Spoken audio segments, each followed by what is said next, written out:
take a toy. I want a hippopotamus to play with and enjoy. I want a hippopotamus for Christmas. I don't think Santa Claus will mind you. Can't wait. You won't have to use a dirty chimney flue. Just stick through the front door, that's an easy thing to do. I can see you on Christmas morning, creeping down the stair. Oh, what joy, what surprise, when I open out my eyes to see a hippo hero standing there. I want a hippopotamus for Christmas. I want a hippopotamus for you. No crocodiles, no rhinoceroses. I only like, write it down, hippopotamuses. And hippopotamuses like me too. Yup.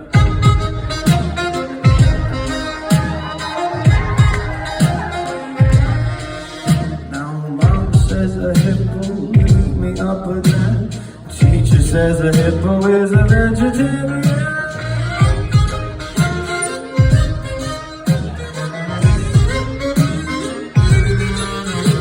There's lots of room for him in our two-car garage.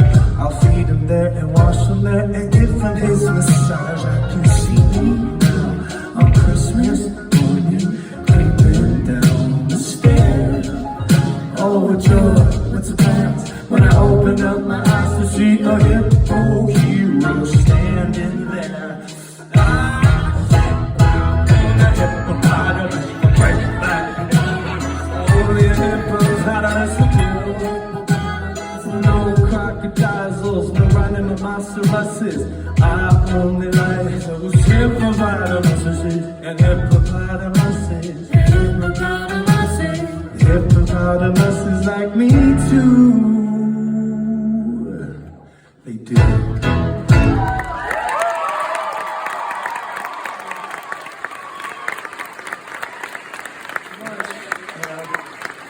bag can hold a lot of stuff. It can hold a hippopotamus, hippopotami, you know, if I'm really being greedy. Only the deadliest animal in the savannah. I don't know why I'm giving a lot of sub-Saharan African animals a lot of representation here tonight, just in case any of you are from the Serengeti and wanted to make sure that you would shout it out here in Madison, Wisconsin.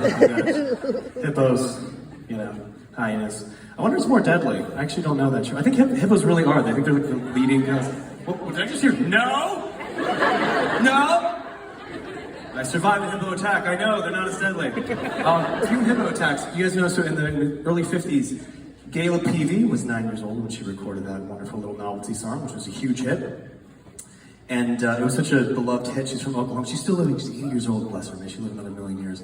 She is, the city of Oklahoma City gave her, the zoo, Oklahoma City Zoo, gave her a hippopotamus and somewhere in the 70s. I'm pretty sure she outlived the hippo. But hey, Christmas dreams come true. You know? If you record it, they will come. I think that's how the adage goes.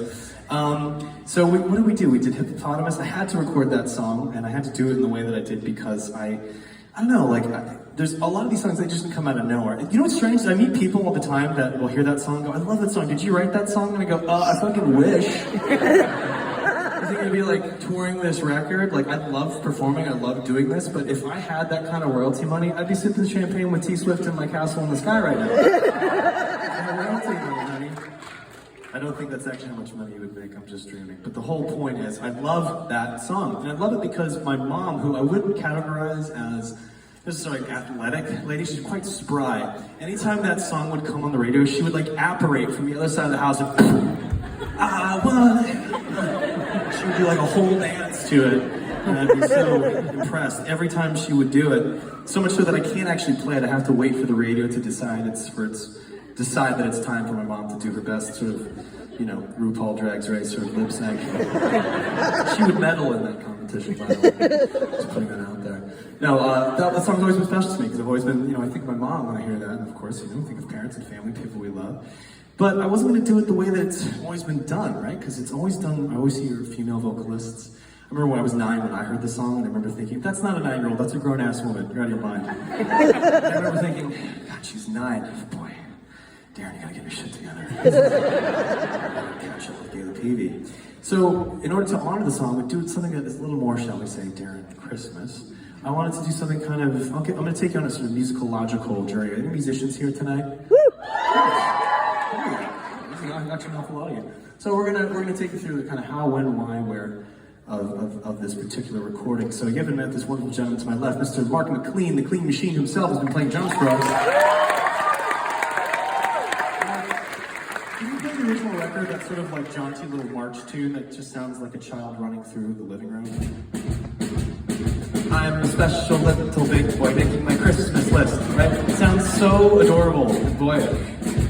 And which is, I think, a good groove, because it's also something that's immediately kind of jaunty and happy. This is also a tarantella for you Italians. This is the Italian wedding kind of jam. Yeah, lucky gosh. For the beginning of The Godfather, you know, the Italian wedding, right before everything goes fucking sideways. This is like, yeah, they're all just getting down. It's because it's a very jovial sound, but it might be a little too antiquated for me, so I wanted to cut it in half. Halftime is a very interesting device because you can maintain the same BPM, the same beats per minute, but you can kind of create a different groove. Can you give me halftime? 2, 3, and bang! See, a little more funky, but still, right? That's halftime. But even then, it's still on a kit, still on an acoustic kit, so I gotta go a little bit further with my kind of love of music and something that'd be more me. So I figured if I want a hippopotamus for Christmas. Okay, well, what's the very sort of basic, what's the sort of spinal cord of hip-hop from the late 80s and early 90s, and sort of the big nexus of how we would create drum beats for hip-hop all the way up till now? Well, that's the 808 drum machine. It sounds like this.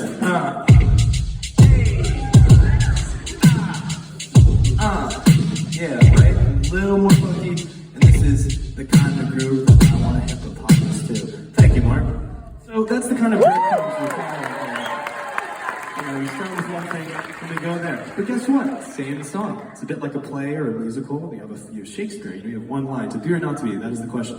And yet you can say that line a million different ways, in a million different outfits, by a million different kinds of people, sizes, shapes, backgrounds, gender. It's all a cool thing. So that's how I like to treat music, you know? Music is a bunch of sort of primary colors that you can kind of toy around with and move around. And at the end of the day, the song is the same, but the nuance is very infinite. So that's what we're doing here tonight. There are some more songs that I think you guys haven't heard. Are there any Broadway fans here? Broadway? Before we go, guys, I have to do something I've never done this TV show before. It's Dick Van Dyke's 99th birthday tomorrow. I was asked to make a birthday video. I don't know Dick Van Dyke, but a friend of mine is making a video for him. We're gonna do before the night's out a happy birthday Dick video before we go. Yes! I'll get to that in a little bit. Let's get a little more riled up. But obviously I thought of him because of Broadway. But was anybody here an adult going to New York City, going to see musical theater in like the early 50s? Ding, ding, ding, you're correct. That is the right answer. Nope is right. If any of you said yes, I'd be like, it is time to go home. I can't have you spend the remaining hours of your life listening to the likes of me. To be with your family, you're way too old to be out past your bedtime. No, I just had to hear Darren talk about fucking hippos. Before I left this world, that's all I want. No, you're all young, no matter how old you think you are young, because this is, again, you wouldn't have been an adult in that period of time. So, in the early 50s, there was a show that was on Broadway that was quite successful, ran for a while, and it's the composer who made it. It's his most successful show. But it's not something they do in schools, it's not something they do on Broadway, it's not, you know, if you walked into a piano bar and said a song from this, most pianists would be like, what are you talking about? It's very deep cut shit. But I know it because when I was a kid in San Francisco, I was part of this company that did revivalist shows. And so I was exposed to music and shows that I would have never been exposed to. And for that, I'm so eternally grateful. So I thought I'd pay it forward and try and give it another bit of life through some of my own work. And hopefully other people can hear this music. There was a song in this show that I did when I was 10 years old called Fanny. That's the name of the musical. Fanny, you don't know it. Or maybe you do now because of this. Or maybe you're just a nerd like me. So cheers. Game recognized game. So Fanny is, in the context of a show, there's this song where a father is just welcoming his son home, right? Like no mention of Christmas. It's just called Welcome Home. And I know all of you, friends, lovers, people, it's Kyle and Lane, family, everybody here who has any modicum of love for each other or spend enough time with each other, everybody here has their own linguistic fingerprint DNA that is built from an amalgam of jokes, experiences, adventures, movies, songs, quotes, gifs, gifs, and memes, right? You all have your own little love language that every person on the planet has with the person that they love. It's a wonderful, consistent thing.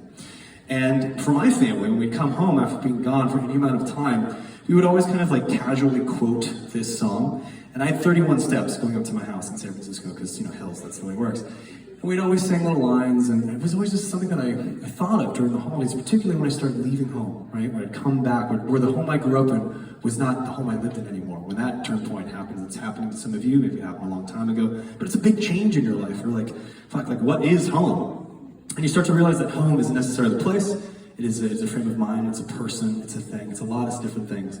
For some of you that might be students here in town, or people who are about to leave, or just coming home now, I would offer this as a bit of a welcome home to you. This is a welcome home from the musical Fanny, and I certainly welcome you all to wherever it is you are coming from, or going to, however it may be in your life.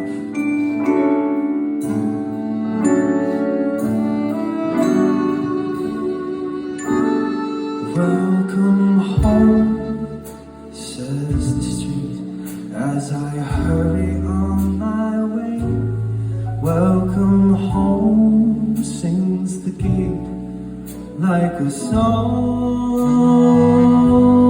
Welcome home, sings the bird, glad to feel your hand once more. Now you're back where you belong. Welcome home, says the chair, holding out its friendly arms. Welcome home, says the bed, rest on me. Now you're back where you should be. Close your eyes, and the world will settle down to silence. Welcome home, sings the land, lighting up familiar things. Look around at your friends, good and true. Get your cares all untied as you're warming up inside. Welcome home to you.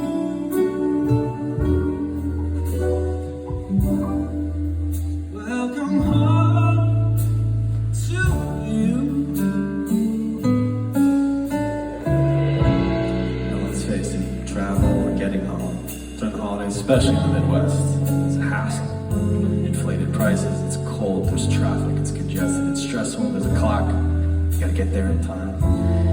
All these things make it kind of unpleasant, yet we all grin and bear it, because there's something on the other side that you love very much and that loves you very much. And I wanted to have a song that kind of felt like that moment where you finally get all your bags out the thing, you finally get in the door and you put it down and you sit in that chair that's just kind of